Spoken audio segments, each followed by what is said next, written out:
લોકોને પડતી તકલીફો અને તકલીફોનું નિવારણ લાવવું, કટોકટીના સમયે લોકોની વચ્ચે જઈ તેઓના પ્રશ્નો સાંભળવા અને પ્રશ્નોનું નિરાકરણ લાવવું.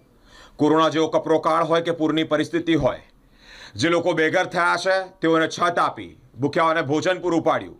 પૂરની પરિસ્થિતિ વચ્ચે લોકોને અન્ન અને જળ જે ટાઈમે નહોતું મળતું એ ટાઈમે વ્યવસ્થિત તેઓને તકલીફ ન પડે લોકોને, તે માટે તેઓની વચ્ચે ખડે પગે ઊભા રહેનાર સામાજિક કાર્યકર્તા સ્વેજલભાઈ વ્યાસ ઇલેક્શન લડવાના છે તેવી વાતો વહેતી થઈ છે. તેવી વાત સુનિશ્ચિતપણે જો જ્યારે સાચી હોય ત્યારે તેઓને નોટિસ ફટકારવામાં આવી છે.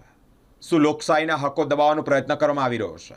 અને એક પ્રશ્નાર્થ વચ્ચે તેઓને જ્યારે નોટિસ આપવામાં આવી છે ત્યારે એક ચર્ચાનો મુદ્દો બન્યો છે. વોર્ડ નંબર 8માંથી 3 વખત ચૂંટણી લડી ચૂકેલા સ્વેજલ વ્યાસને તાજેતરમાં આપવામાં આવેલી નોટિસને લઈને અનેક ગંભીર પ્રશ્નો ઊભા થયા છે. આ નોટિસ માત્ર નિયમિત પ્રશાસનિક કાર્યવાહી છે કે પછી સ્વેજલ વ્યાસને ભવિષ્યમાં ચૂંટણી લડવાથી રોકવા માટેનું પૂર્વ નિયોજિત કાવતરું છે?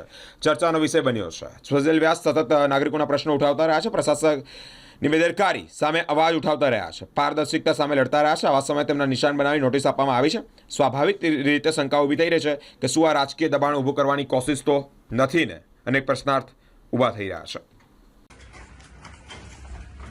હું ઇલેક્શન 3 લડેલો છું.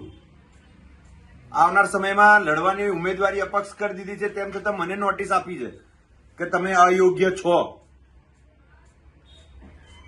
જ્યારે અમે ઇલેક્શન કાર્ડ કાઢીએ છીએ ત્યારે અમે બધા જ પુરાવા આપીએ છીએ.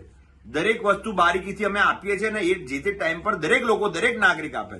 આજે વડોદરા શહેરનો દરેક બીએલઓ હેરાન પરેશાન છે.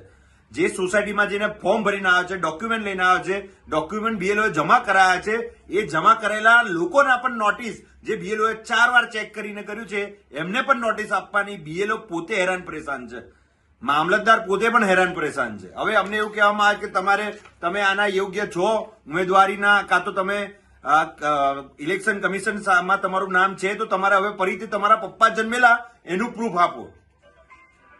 ચલો અમે આપી દઈએ, પણ જે લોકો પાસે નથી, 70-80 વર્ષ જૂના લોકો કઈથી લાવશે એ ડોક્યુમેન્ટ?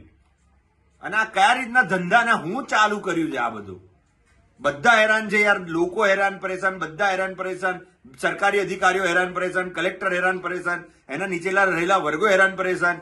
આ ઝેરોક્સ કાઢો, પ્લીઝ ઝેરોક્સ કાઢો, લોકોના પૈસા, લોકોનો ટાઈમ, અને જે નહીં કરે એ તો બધા બાકાત. એટલે તમે ધંધો હું વાળ્યો છે?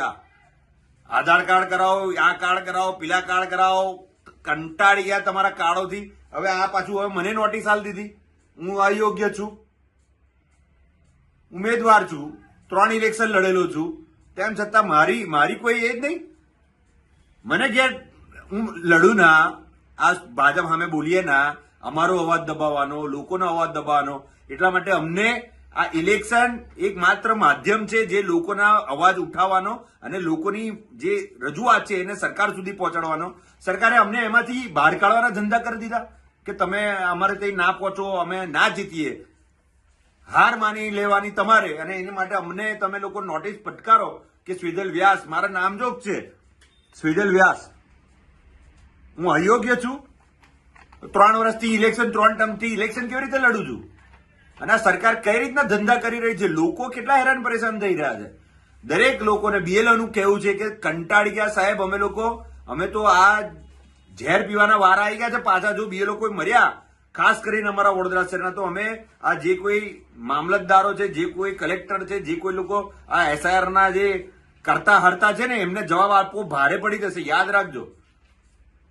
અને આ જે કંઈક ચાલુ કર્યું છે બંધ કરો વહેલી તકે. આ નોટિસો લોકોને આપવાની.